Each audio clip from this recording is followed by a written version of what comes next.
afternoon, everybody. Welcome aboard. It is Monday, and we are getting ready to head back to the window. I am your host, Scott Steehn, lead handicapper over at winnersandwiners.com. And I'm your co-host, Scott Reichel, senior handicapper over winnersandwiners.com.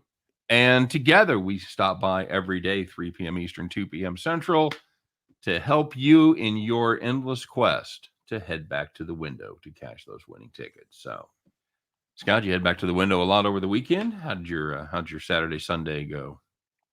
Saturday was fine. Sunday was not ideal. Well, Sunday was actually kind of a mixed bag because, as I mentioned before, I ended up going over the bridge earlier this week to place a couple of future bets, and I was rewarded for my efforts with some free bets. So I actually had about 5 plays that I threw in random future parlays along with some game spreads. Right. I actually went 5-0 on those. But as for the YouTube videos on Sunday, I ended up going 0-1-1. Had a really awful call in the NBA, and I had a pretty brutal push we'll talk about in a minute. So for YouTube purposes, mixed bag. For me personally, actually it went pretty well, but nobody cares. Fair enough. Well, at least you didn't start talking about your fantasy team, so we all appreciate that. Yeah. Michelle Ware's in the house. Donald Hatch is here, and Donald wanted to stop by and say happy Monday and fuck the Niners, by the way. I agree. They were very disappointing. Seattle, we knew that it was a possibility that Russ would start playing a little bit better, that maybe his thumb would eventually start to heal and he'd get to the spot where he should have been starting instead of the last 2 weeks when he probably should have still been rehabbing. But, I don't know how much of that was Seattle and how much of that was San Francisco self-inflicted wounds. What do you think? There was really a mixed bag because Mitchell got injured late in the game, and I know that San Francisco was having success through the air regarding Kittle, but without Samuel, Ayuk was pretty quiet for most of the game. Jimmy G isn't very good. We've talked about it before. I feel like that was kind of the main reason why they had issues. In addition to the terrible interceptions, you can't take a safety there. I mean, come on. Really? You take a safety? Brutal. I mean, really? But I feel like the one play I have to talk about quickly from that game, I have to roast Shanahan for a second. I get that you have 1st and goal and you're trying to milk some clock. You run the ball 1st down. Fine. I'm okay with that. Whatever. Milk some of the clock. You ran the ball again on 2nd down. Really? Don't you want 3 shots at the end zone instead of 2? Seems like a logical supposition there. So they ran the ball, they got 2 yards, and now you have Garoppolo for 2 tries at the end zone instead of 3, and you didn't even target Kittle on any of those 2 attempts. I don't know what you were trying to do. They should have thrown the ball on 2nd, 3rd, and 4th down.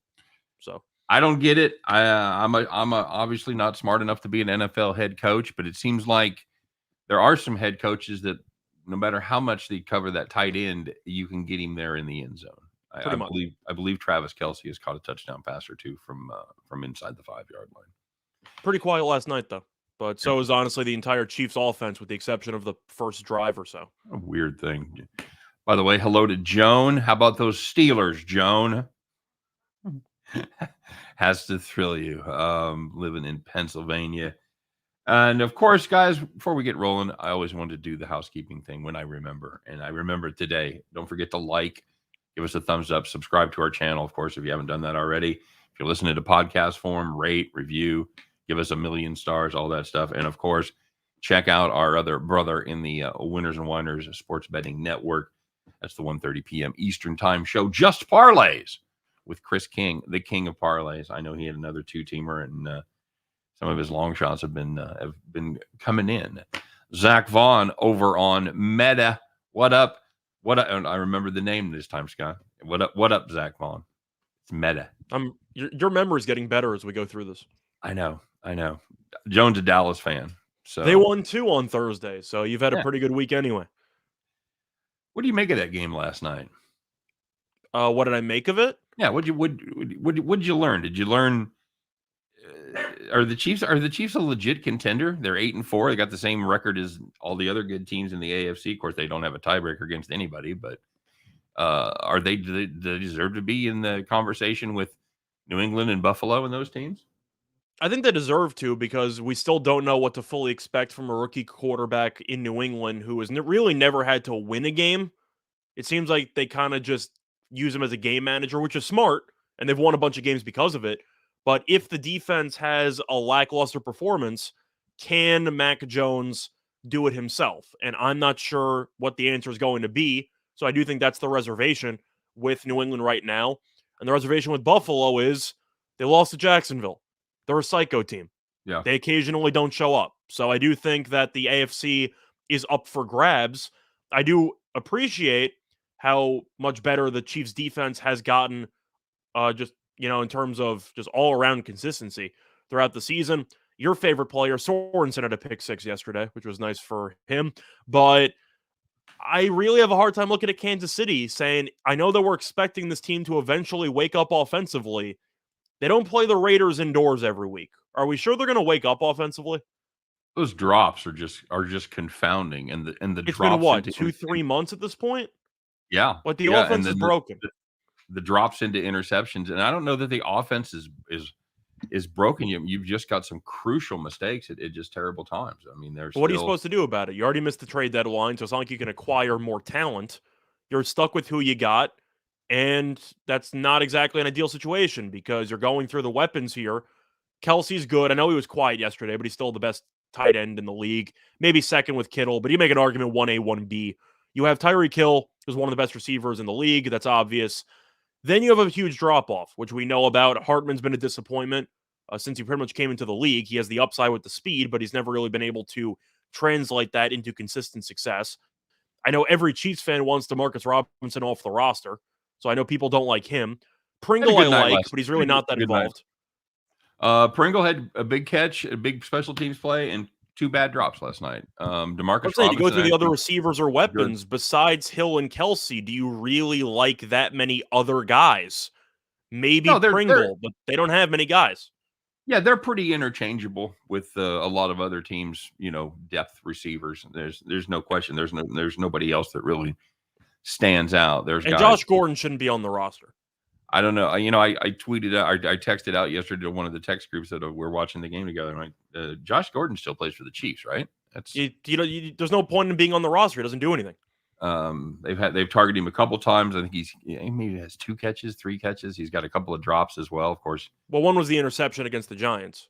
wouldn't be a Chiefs receiver this year without a couple of drops, and of course a drop into an interception. So My main takeaway from that game was I had the under, so I wasn't complaining. But my main takeaway was, can the Islanders win a damn home game? Because I was watching the Islanders lose in overtime again instead of watching pretty much the third quarter of that Chiefs game. So I was flipping channels.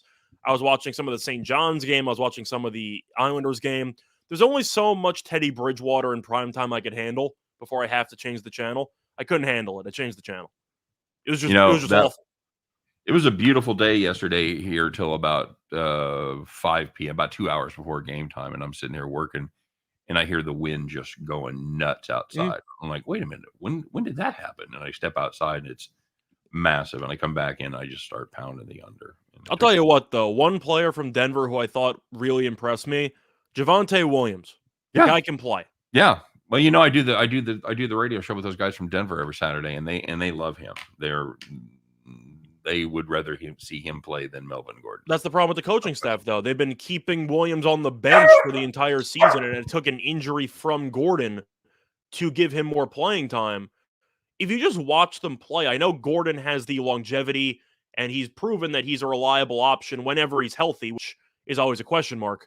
Javonte Williams, simply put, needs to play more. The guy's just really good. He's in the same spot, kind of like a Tony Pollard, where you watch him play and go, are we sure he's not the best running back on his team? And you can't hardly bring him down with one guy. Pretty much. Williams was just bouncing off guys the entire night. Yeah, absolutely. Absolutely. All right, man. Let's take a look and see who got ripped off yesterday. There was some 911 dialing going on. That's what I'm saying to you right here. Tough weekend for some, Scott. Let's find out who there were as we check out the Monday edition of Call the Caps. All right, bud. Let's take a look. I got too many windows open here. All right, let's start off, Scott, in college football. Kennesaw State -3. Pounding that one. Kennesaw State, gotta love them there, right? They're going up against East Tennessee Against East State. Tennessee State. Tough Easy call. money. Easy money. Well, you're a genius because they were up 14 with 90 seconds left. Hey, piss on the fire, call the dogs. It's over. Wait a minute. East Tennessee's a touchdown. Well, all right. Just get on the goddamn onside kick recovery. No problem there. Nope. East Tennessee State recovers the onside kick. I don't think you know where this is headed. And I interest you in another East Tennessee touchdown. And of Kick course, the extra point. Go to overtime. that's right. Let's take our chances in overtime. No, they're going to put all their baskets in the 2-point, all their marbles in the 2-point basket, and they cashed it. Scott absolutely made the 2-pointer. Sorry, guys, -3. Your only hope was to go to overtime, and when you see them lining up without a kicker, you know you're screwed, and that's what happens. Kennesaw State -3. Call the cops. And looking at the second bad beat in college, if you had Iowa and Michigan under 44, you were in good shape because Iowa scored 3 points in the entire game. And yet, you had 24 points going into the fourth quarter. And then Michigan scored 2 garbage time, quote-unquote, touchdowns in the final 5 minutes and 30 seconds, including a touchdown with about a minute and 20 to go. The game landed 45. That's rough. Brutal. And if you had the Buccaneers first half -6.5 against Atlanta, another good job of handicapping. They led by 10 with less than 30 seconds left in the second quarter. Why were they throwing the ball at their own 5-yard line? And they had the ball. Yeah. I don't know why Tampa tried to throw the ball at the 5. You think you're going 95 yards? You think you're going 50-something yards in about 20 seconds? No. Take your knee, take your 10-point lead to the locker room, call it good. Nope. You know, Tom Brady, that undependable son of a bitch, he throws an interception. What else? It's Brady. What else are you going to do? Throws the pick 6. They didn't have to go far to dance into the end zone, but if you had your Tampa Bay first half -6.5, curses to you, Tom Brady. Call the cops. Passing at your own 5, calling a screen pass from your own 5. Really just a lot of questionable decisions there in the final 30 seconds. But anyway, here was a beat that I actually had. I ended up pushing for one of the plays I gave out on the NFL show. But if you had the Steelers team total under 19.5 and you were not able to shop around for a 20, they only had 3 points through the first 3 quarters. So you are cruising to a nice win. And then Marlon Humphrey got injured, and Pittsburgh scored 17 points in the fourth quarter, including a 2-point conversion with less than 2 minutes to go, and they finished with exactly 20. Brutal. It has to be brutal to make Ben Roethlisberger look like a big-time pressure quarterback there. He looked better than Lamar Jackson yesterday, whatever you want to read into that. Yeah. Well, there was some good sides to be on. There was some good news. Let's find out. The weekend, maybe it wasn't so active for some, Scott. They didn't have much to do because they were too busy just sitting there in the rocking chair.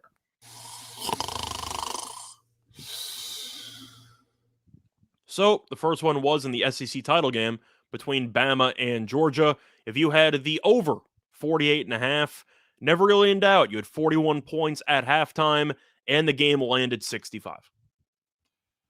Very good. If you had Utah State plus 6.5 against San Diego State, I got involved with the total there, Scott. San Diego State getting a big number of 49. Got to play the under, right? Got to. You'd assume so. I mean, San Diego State did their part offensively. They did. They put up 13.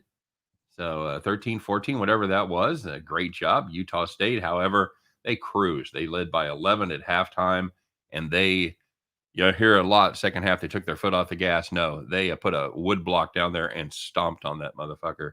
They won outright by 33 points as they put a beat down on the Aztecs right there. If you had them money line plus 6.5, whoo, rocking chair, baby. So I know that Aranda probably won the honors of doing the best coaching job this season by taking Baylor to a Big 12 title. Anderson's got to be on a short list, right? Because Utah State won, 3 games last year? Yeah, they had a down season. And they won the title in the Mountain West. That's a hell of a coaching job. Yeah, agreed. That's unbelievable. If you had Utah State over San Diego State in the Mountain West title game, congratulations. I'm curious what Utah State's odds were going in. I know Pitt, when they won against Wake Forest over the weekend was 66-1 preseason to win the ACC. I got to assume Utah State was probably around either similar numbers or 100-1. Is there a chalky conference, Scott? A chalky conference? Is there a chalky result for conference? Bama winning the SEC. I guess that'd be it, right? That's probably one of them. I mean, Clemson's still chalky. It's just a matter of one bad year, but they've still dominated the conference for the last decade and change. No. But I Ohio mean, as far State's usually winning the Big Ten. As far as results go, there you have Michigan winning the Big Ten. You have Pitt winning the ACC. You have Bama winning the SEC is chalky, right? That's fine, but Utah winning the Pac-12. That was the first time ever, right? Mm-hmm. So all of those, if you had any part of those except for Bama, you cashed a nice ticket. Yeah, seems that way. No question about it. Looking at the rocking chairs for the NFL, if you had the Eagles and the Jets over 44, well, you had Minshew at quarterback, so the Eagles are going to put up 40 by themselves. But you had 42 points in the first half, and the game landed 51. So a low-scoring second half, but ended up cashing easily in the third quarter. So if you had the over 44 and you have 42 points at the half, that's close to odds makers were drunk territory. And here's one that I had, and my premium subscribers also had this. If you had the Colts, we actually got it at 10, but if you had them at 10.5, 20, and it doesn't matter. They're playing the Texans. Colts, they run the football pretty well. Who doesn't stop the run? That would be the Texans. They led 21-0 after the third quarter. And the Texans, at least they were consistent. They scored nothing all the way through. That game ended up 31-0. You had the Colts right there. You are in the rocking chair. Not really much to add. I like the Colts on the NFL show just because of the fact that we saw them the first time. And I believe they won, 31-3, 34-3. Mm-hmm. The Texans aren't a good football team. And the Colts, after blowing that game against one of the best teams in the league last week, we thought they would respond quite nicely. And Tyrod and the offense scored 0 points. Very good. Catching up with some of the comments here, welcoming some people. Welcoming Brad Crawford, Nathan Cerna in the house. Brad says, I'm done with the Bengals. I backed off of them after the Browns debacle.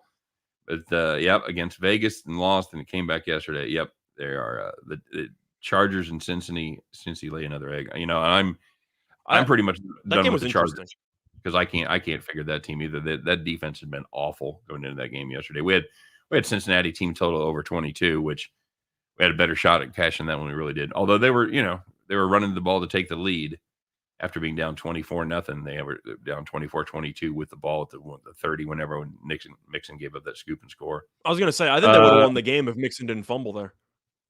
Hey, you want to talk a little college basketball? You want to talk a little Gators, Georgia, or Southern Texas? Yeah, we can if you want to.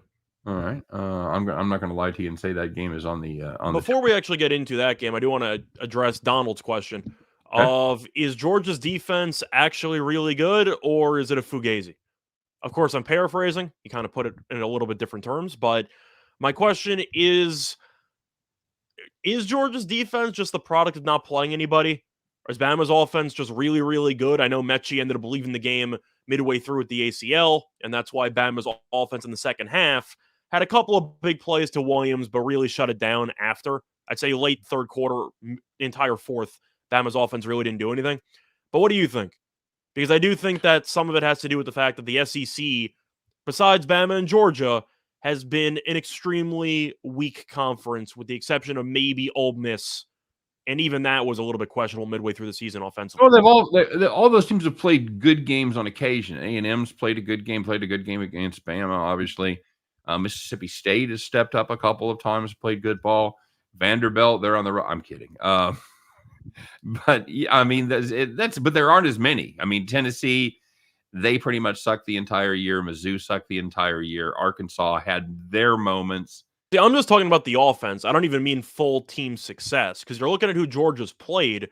Tennessee's offense is up-tempo. I don't know if it's very good, but they scored 17 against Georgia, which actually isn't that bad. That division was terrible. Correct, but you're looking at Arkansas. Mizzou, Arkansas, Tennessee.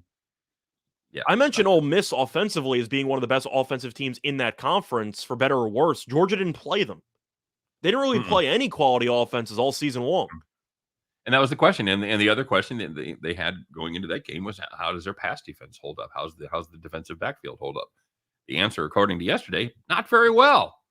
Not very well. They faced a team Lawrence that really says that Arkansas has a good offense. I think Arkansas's offense was hit or miss because Jefferson had some really good games, like he did against Ole Miss, that they ended up losing on that 2-point conversion. But he had some really bad games. They just beat A&M the week prior, and Georgia shut him out. Arkansas was never in it. They had some injuries they couldn't overcome. But I do have some questions regarding Georgia just being prepared under Kirby Smart to beat Saban, because clearly Saban just lives rent-free in his head. And that's been the case. Are we saying it? Yeah, go ahead. Kirby dumb? Yeah. Trying to. We're going to try to get that trademark. Trending. Kirby dumb. We don't know if that's ever been said before, but I'm gonna take credit for that one. Kirby dumb cannot outcoach Nick Saban. It just can't happen. Michigan Wolverines will expose Georgia just like Alabama did. Well, that is going to be the question. Whether I like Michigan plus the points. I'm not laying that with Georgia. Are you? Can't. I can't. Georgia might win the game anyway, because I do think that Michigan in the Big Ten, I do have questions on how good the Big Ten actually is. Iowa, as far as I was concerned, was a cupcake title game. So I do think that Georgia is getting a lot of SEC bias, which is why they're favored by 8. I'm not laying more than a touchdown with Stetson Bennett. I can't do it. Can't do it. Love Michigan plus the 7. Yeah, shop around, Brad. I think you can get better than that 7. I heard Circa in Vegas had 9. Jesus. I know. They really went off the beacon path there. Laying 9 with Georgia, or that's what they priced it at. But Michigan up front is physical. They can run the ball. I think McNamara is better than Bennett. I think it's close. I don't think McNamara is a great quarterback, but I think he's good enough. And you got Hutchinson on the other end. The main takeaway I had for Georgia in the Alabama game was the fact that after Alabama's offensive line got absolutely torched by Auburn's defensive line, Georgia generated nothing for about the first 3 quarters. Yeah. That was the surprise. The defensive line was just a complete non-factor. Yeah, I agree. The offense was just it was kind of playing with one arm tied behind the back. It looked like they were just never really a part of that game for the most part. Mm-hmm. As far as this Texas Southern game goes, the Florida game, it's an interesting matchup. It really is, because you've got a Texas Southern team that's played a pretty damn good schedule. They have played no cupcakes, Scott. And you know what that means, by the way. When we talk about their schedule, that means they don't have many wins. They're 0-7. They have no wins. They're 0-7. They're 5-2 against the number. However, they're a good rebounding team. Florida plays well. They play well at home. But they took care of business against Troy and struggled with Elon. So as far as this one goes, I don't know how you get off of Texas Southern. This is a team. They're cashing checks, man. They're out there. They're a good basketball team, and I'm playing them. I'm taking the 21. What do you got at? 23.5. I got it. 23.5. 23.5. Yeah. I wouldn't respect myself if I didn't play Texas Southern in that spot. You've got a team that's battle tested, and you've got a situation where the home team could absolutely take their foot off the gas in the second half with a big lead. Well, my question for you, because of the spot for Florida, is you just lost your first game on the road against Oklahoma. It's on the road. It's a tough spot to play in. What's your response, or what do you think most teams do in terms of response after losing their game and returning home against the cupcake? Do you think they took their foot off the gas, and they're extra motivated? I know the narrative there is you're extra motivated, and I wouldn't want to be that next team, etc. I don't know how that plays out. I know anecdotally what you and I both believe, but I don't know if the numbers back that up or not. I don't have anything in front of me, and I don't know that I've seen anything on those numbers that would indicate that's actually the case. Yeah, I know that Texas Southern, the last game, got killed by Louisiana Tech. As we know, Lofton's one of our favorite players in all of college basketball. But they played against BYU, who was ranked 12th last week. Lost by 17. That's a cover. Played against Oregon earlier this year. I know Oregon's not a great team, but they were a preseason top 15. Lost by 17 there. Played St. Mary's, only lost by 9. As you said before, they lose, but they keep it somewhat close. And Florida, I do think, will eventually be up by 20-something. They'll probably be covering at some point in this game. The question is, does Florida take the foot off the gas? I actually think they do. I like Texas Southern here. The rebounding numbers for Southern are impressive. And I do think that if Florida is unable to fully dominate the glass, it's a really difficult to cover 23.5. So I agree with you. Yeah, I was going to say, if you Florida's give going up to win enough by 17. Yep, I think that's a good call. I think Nathan put in 80-62. I think that's right in the ballpark. If you give them enough second chance points, it's hard to cover those big numbers like that. It's not even a matter of giving them second chance points; it's a matter of not allowing second chance points to Florida. Well, that too. Florida first half. If I'm going to play Florida, it'd be the first half. I agree. It wouldn't be full game. Somebody asked about the Illinois-Iowa game with Kofi back. Illinois has been good with him back, but we've seen Illinois have issues with turnovers. That was the story of the Marquette game. We know that the guards without Desunwu have been okay. They haven't been amazing by any means, but they've been serviceable. The thing is, we've talked about it before, and we mentioned it before we went on air. Do you really want to lay points on the road in the Big Ten? Not really. Not exactly my cup of tea. Not a position I want to find myself in very often, especially a team that's covered 4 straight. Iowa had a nice comeback against Purdue. Purdue had that game well in hand, and Iowa put together a little something. Of course, Iowa lost, but Purdue's probably a top 3, top 5 team. I know they're number 1 right now, but I just mean talent-wise and what we've seen so far, Purdue is a top 3 team in the country, and Iowa hung around. So I actually think this Iowa team is kind of undervalued. I think Iowa wins outright tonight. This line makes it seem like it's daring you to take Illinois, and it does seem a bit short, but you can really never underestimate the home court advantage in Big Ten country. I'm going to take Iowa. I've been to every one of those arenas. Well, at least the old ones. A lot of them they still play in the same place, and it's Carver Hawkeye is something. Is unbelievable. It really is. All of those are, you feel like you're sitting, like most of you are like right on top of the action, and a very good environment. So it is tough to play there. I see John asking about Houston against Alcorn State. If I'm playing, I'm laying. I know you can be scared of 33 with Houston, but then you look at the last couple of games. They beat Northwestern State by 41. They played Bryant, who's not even an atrocious team. They're not good, but they're not awful. They won by 67. You just assume Kelvin Sampson wins every out-of-conference home game by about 90 points. And it seems like another spot where Houston's going to win this game by 50. Somebody asked about the total, about 132. I mean, maybe if you get, I don't know if I can take the under. If you get 100, Houston might score 100. I was going to say, if you get 100 out of Houston, it might get over. I don't know. I got to go over.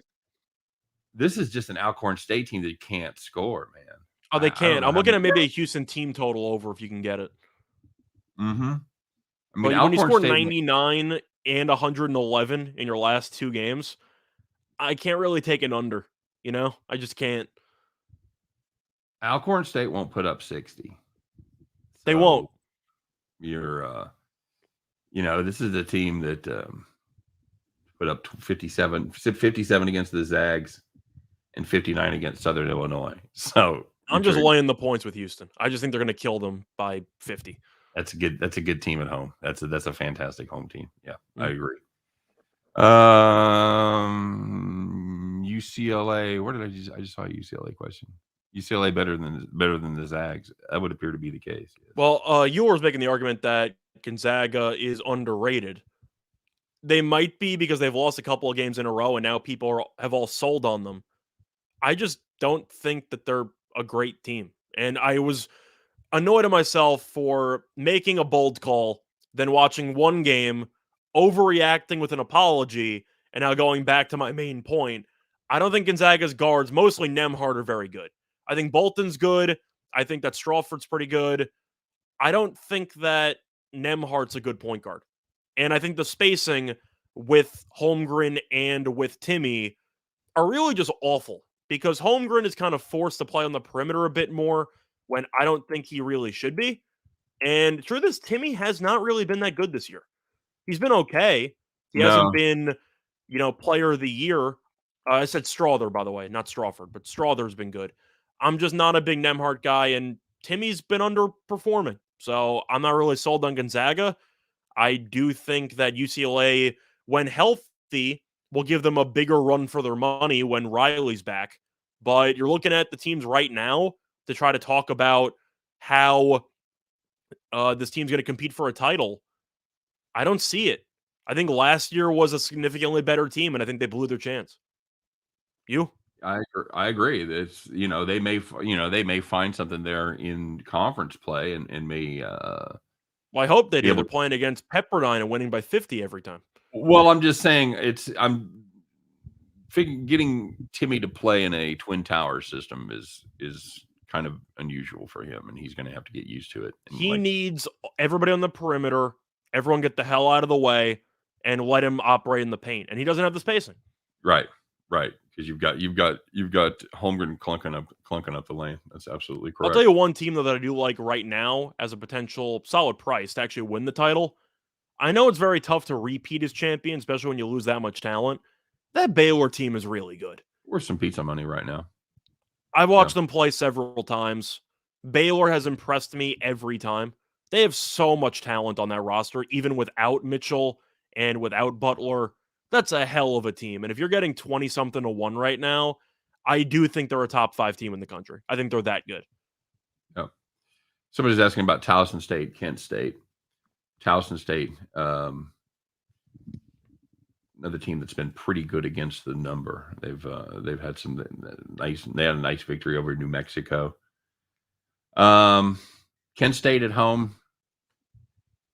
I don't know what to make of this Kent State team, Scott. They haven't played a lot of home games. They've played absolutely nobody yet at home. They played a pretty scrappy James Madison team. They beat G-Dub, lost to East Tennessee State. It's hard to fade the home team there, but 6.5 seems like just a little tall. I might take a spin on Towson State if I'm playing this one. Well, we've talked about rebounding and how important that is if you're going to lay points. And Towson is averaging roughly 3 more rebounds per game.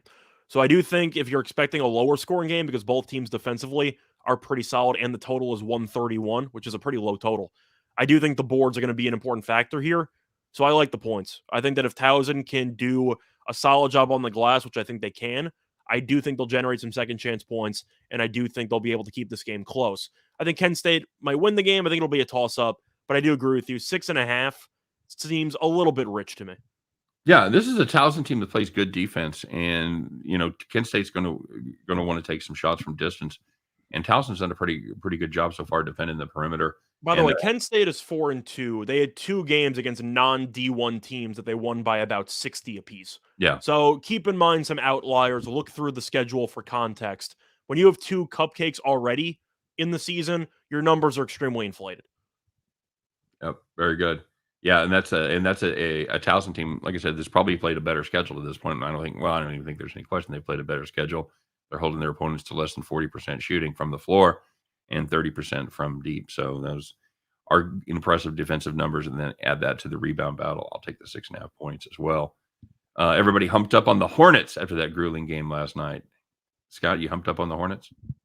Well, the Hornets kicked my ass last night because I had the team total under, and with them missing Ball and Rozier, they still scored 130 points. So congrats to them for kicking my ass. But Philly's a team that has really just not looked that good. Even when Embiid's come back, they have looked better lately. Had a close loss to the Celtics, ended up beating Atlanta. Nice win there. Barely. They struggled with the Magic. They lost in double overtime to the Timberwolves. They've been inconsistent. I kind of like the points here. I just have a hard time laying this amount with Philly when Philly's had a hard time of winning by either margin or in general since they're 12-11. Embiid has been hit or miss since he's come back. He was better against Atlanta. But doesn't the spread seem a little bit high, especially with Philly on the road? Well, yes and no. I mean, considering that you're still missing Plumlee and Ball, Well, as and long Rozier, as of course. That's and the main Rozier two. But as well. And I they don't look good know. against Atlanta. It's a back-to-back, but do I really want to lay that much with Philly when they haven't looked that good for the last I couple of will. weeks? I really I will. don't. I think that rally round the flag, boys, that works for one game, Okay. and then especially at a back to back, and then I think the lack of depth and the lack of star power comes home back to bite them. I'll take Philly; they're a better team with Embiid. I'll wait to see Philly win a game by at least 7 before I lay 7 with them or lay 6.5 with them in this spot. That's a legit point. The other problem is the Charlotte team. They don't play any defense at all. None whatsoever. They're back They're a to their fun no team to watch. they had a little run where they played some decent defense, but that's long past. That's over. I think if you want Philly, take the team total over.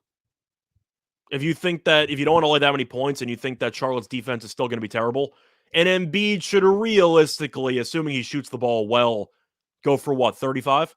Who do you got? PJ Washington at center for Charlotte? Yeah, that's the So problem. take a team total over for Philly and hope they score about 120. Yep. Jay Sweeney asking about Iowa, Illinois. We did each have small leans on Iowa. They're just back in the home team catching points. I know somebody's mentioning a game regarding New Mexico State and New Mexico, and it's an interesting spot because it's actually the rare back-to-back home and home series there. I actually had New Mexico money line in the first game, and that ended up cashing. I had them first half actually at plus 260. Full game I think was around 4-1, 5-1, and New Mexico won outright. Now they're underdogs again. Can you explain that to me? Because they won the first game outright in New Mexico State, and now they're underdogs at home after just beating them. I don't get it. No, I mean it's not a true back to back because there's a game. New Mexico State played a game in between. It's a weird. New Mexico State, it's a back to back, but yes. For New Mexico, it's a back to back. For New Mexico State, it is not. But I guess the logic there would be the spread was 10.5 the first time. It's 4.5 this time. It's come down 6 points. I think that's your logic right there, Scott. I got to look at the over in that one, don't I? I mean, the first game had 190 something points. Totals 151, 152. I don't want to assume that no team's going to make any adjustments and that you're going to see the exact same script as what we just saw. But do I want to lay 4.5 of the team that just lost to this team outright at home? No. And I think that the over is a good spot because even if you get regression, you need what, 40-something points of regression? Mm-hmm. That's a lot. I agree. I'll take the home team in the pit there and take the points. I know it's not as many as we would like, but we're all right. Grizzlies under, having to play defense. Yeah, I had them against Dallas. I got it. That was the best one I got the entire probably year. I got Memphis plus 6.5 on the overnight. Then Doncic was ruled out. They closed -1. Beat a 7.5 point line move in the NBA. The injury news usually kills us. I was actually on the right side of one for once. Yeah, it was nice. Absolutely. It was a good thing. Coastal Carolina tonight, Scott. Line has dropped to -2 against the Mercer Bears. Who's playing quarterback? So I'm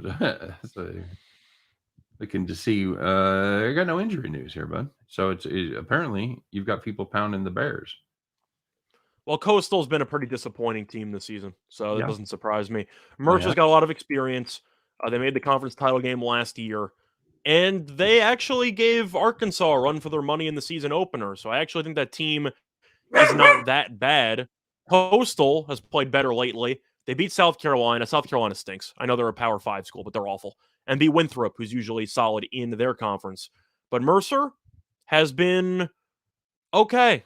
I do think that this line does seem a bit short, especially since Coastal's averaging roughly 9 more rebounds per game. Do you think this is a trap line? Because I do think that Mercer looks attractive at first, but this line does seem a bit short considering the rebounding disparity. I kind of like Coastal here. Well, I'm not going to lie. The movement worries me because that would appear to be a sharp move. Yeah.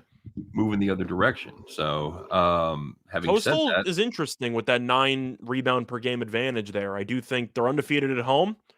I am kind of tempted to take the Chanticleers there.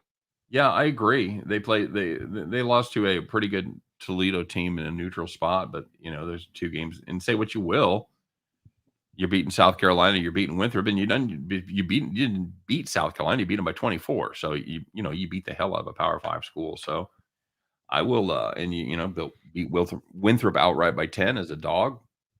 I don't know how you don't Winthrop's like pretty them. good. Traditionally, they are. They're a good team. Nathan's saying that the 76ers are a first-half team. We've talked about it before. I'm not laying a full games line like that with Philly. First half, I don't mind because the Sixers will show up for 24 minutes, then take about a 12-minute nap, and then wake up for the end of the game. That's solid. That's a good compromise. Bovada has plus 16 on the Magic. You and I talked about that before the show. Oh God, fading the Magic in a big spot there with a big number attached. I kind of wish, if you're going to take the Magic, I kind of wish Golden State was off a win instead of losing to San Antonio, because I do think after losing a game like that, Golden State might just kill this team. Like they just might take this game seriously because they lost the game they probably should have won against San Antonio. But the Magic, they had the big comeback win against Denver, which annoys us, which is why Denver's dead to us, but that's a separate story. Right. Golden State is so damn good. I have a really hard time taking 16 with Orlando. I get it's the NBA, and on principle, you want to take 16. Golden State could beat anybody by 30, and you really would not be surprised. Right. What do you think? Want to get involved. I think if I'm playing, I'm laying, but I'm not happy about it. No, not a bit. All right, one left, buddy. Let's talk about the NFL game tonight, the Monday Night Football contest. Big battle there in the AFC East. Find out, is there really a new sheriff in town, or is your daddy still your daddy? New England heads up to Orchard Park, take on the Buffalo Bills. Bills -3. 40.5 is the plummeting number right now. Scott, Belichick owns Buffalo. However, he owns everybody, so it's kind of a different team than Belichick had the most years they played Buffalo, and Buffalo has a bit of a different team as well. So I think that doesn't really matter. Of course, we said that about Kirby Smart and Nick Saban. Said this is a new year. This is a brand new situation, and that ended up being the same old situation. So, do we have the same old situation here, Scott? Do we have the same old song and dance, as Motley Crue would have said? Or is the weather going to play enough of a factor where it's just kind of a crapshoot here? Because the weather is going to be, it's going to be very windy. Not going to be any precipitation, it doesn't look like, but there is going to be a massive wind situation with the wind. Steady winds of 25 plus, gust 40 plus. Scott? So I'm going to draw a comparison in this game. Of course, it's not a foolproof comparison, but just bear with me. It reminds me of the Michigan-Ohio State game. Because one team, you can tell, is clearly more talented offensively. And yet, it's awful weather, and you know the weather is going to benefit one team more than the other. It benefits New England. Because New England's the better team at running the ball, and they're the better defense. So I do think if the weather can help limit Josh Allen through the air, I do have question marks regarding Buffalo's run game. And I do think that New England has the game plan that works perfectly in weather like this. They'll dominate time possession, they'll run the ball, they'll play field position, and they'll force some turnovers. So I do think that New England, with this weather, does have the better overall game plan and the roster makeup. I'm taking New England. I think they're going to win the game. But I do like the under. I think you'll see a very hideous game. I don't plan on watching this game. No offense to New England. I'll find better things to do. But I really have no interest in watching this game. I think it'll be a Thursday night football quality game where you're going to wish you ripped your eyes out after a quarter. So I'm not going to pay attention to it, but I like the under, and I like New England. I love watching games like that. I don't care, man. Everybody says I grew up watching Big Ten stuff because I went to school there. Right. So I don't want to bother. No, I'm done. I don't want to see Wisconsin, Iowa. I'm done. I'll find something else to watch. All right, fair enough. All right, my friend. Well, it is time to get to it, as there is just one play left, and we kind of led into it. By the way, I totally agree with both your picks. I'm on the Pats and the under there team. I think they're the better running team, and I don't think there's going to be. I think if you want to tease it, that's an attractive option too. Yep, agreed. So let's do it, Scott. It is a Monday. It is time to put on that straw hat, climb aboard your tractor. We have an expanding farm empire, and we're going to see if we can keep it going on today's edition of Bet the Farm.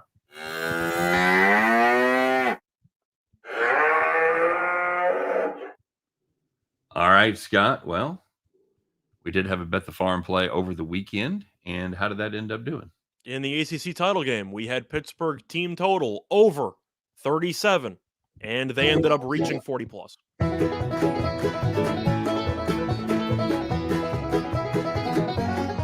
Yeehaw!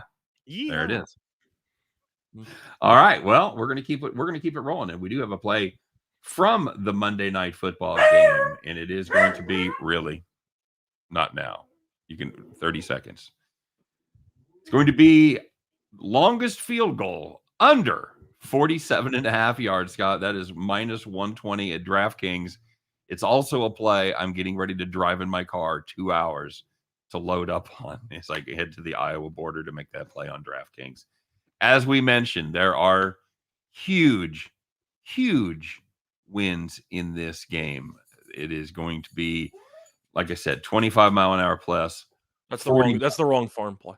Oh, it is. It is. Did I not put the farm in? Oh, good grief. Okay. Well, you guys are just going to have to trust me on this one. Big time wins, 25 mile an hour plus, 40 mile an hour gusts, and it is a crosswind. So I know some of you are thinking, well, won't one team have the wind advantage the entire game and they switch it back and forth? No, that is not the case. Foxborough is laid out basically north to south. It's slightly tilted a little bit to the west, about 5 degrees, but for the most part, it is a true north-south stadium. The wind is coming directly out of the west, so there will be no advantage. It will be swirling. It will be awful. It will be cold. Nobody is going to attempt a field goal over 40 yards. That is my prediction. If you're down in distance 10 or less, you're inside the 40, you're going for it. If you're less than that, or they're more than that, you're going to punt. I love this play. Like I said, I am absolutely going to be invested in this personally. New England at Buffalo, longest field goal under 47.5 is our Bet the Farm play. Well, first of all, this line is just completely drunk. No, it is a Buffalo. That is correct. But the weather is atrocious. Did I say Foxborough? Sorry. Yes, it is at Buffalo. My bad. Yes, it is at Buffalo. I keep doing that. I even looked up the weather first today when we were researching this play. So my apologies for misspeaking. It's 100%. The way that I see it is field goal attempts will be few and far between in this game. Of course, you might get a couple inside of 30 yards because both kickers are still pretty good. But when it comes to long distance, if you miss, you're just handing the ball to the other team at about the 40-something yard line. I expect a field position battle in such terrible weather. I do think you'll see limited attempts. 47.5 and minus 120. Way too high of a number. It should be closer to 43.5, to be honest, for longest field goal. We'll take it to the bank. I think you're going to have a game like you had in Chicago a couple of years ago where you saw him like try to kick the extra point and the ball started off in the middle and just like it was pushed by the hand of God to the left. I think you're going to see kicks like that. I think field goals are going to be out of the question. By the way, our silver medal for this play was Josh Allen over a half of an interception. So we found this one and liked it even better, but we liked that one quite a bit too. As the only thing is he's probably going to so shorter passes. It's the only reason they gave us pause. He's probably not going to take the downfield shots in the wind that he would normally take. So, all right, that's going to do it for us, guys. As always, thanks for listening. Don't forget to check out us every day at 3. Check out Chris King every day at 1:30 doing his parlay show. And keep on being you, guys. Keep showing up. Keep winning those bets. We appreciate it. We appreciate all the comments. We appreciate everybody coming by. Make sure you do it every day that you get an opportunity, because we'll do it every day that we get an opportunity to be here. You guys have a great day. Good luck on all of your plays for tonight, and we'll see you tomorrow as Scott and I try to head back to the window one more time. Take care, everybody.